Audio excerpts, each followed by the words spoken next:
आजकालच्या पालकांना अनेक वेळेला प्रश्न पडतो की आपल्या मुलांना अभ्यासाला कसं बसवायचं. मुलं अभ्यासाला स्वतःहून तर बसतच नाहीत, किंवा या मुलांना बळच जर बसवलं तर त्यांना मोटिवेट कसं करायचं, हा प्रश्न बऱ्याच पालकांना पडतो. आता या प्रश्नाचं उत्तर आपल्याला पुरातन काळामध्ये लिहिलेल्या या सुभाषितामध्ये अतिशय माफक शब्दात सांगितलेलं आहे. अलसस्य कुतो विद्या, अविद्यस्य कुतो धनम, अधनस्य कुतो मित्रम, अमित्रस्य कुतः सुखम.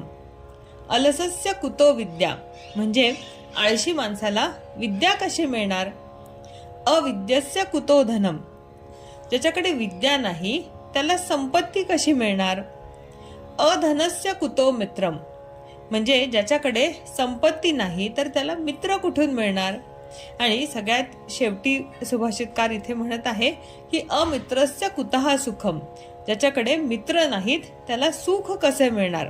म्हणजे बघा हा प्रवास कसा दिलेला आहे. म्हणजे जर आधी आळशीपणा केला तर विद्या नाही मिळणार, जर विद्या मिळाली नाही तर संपत्ती कशी मिळणार. जर तुमच्याकडे संपत्ती नसेल तर तुमच्या आजूबाजूला लोक नसतील, त्यामुळे तुम्हाला मित्र कसे मिळतील. आणि ज्याला मित्र नाहीत त्याला सुख कसे मिळणार.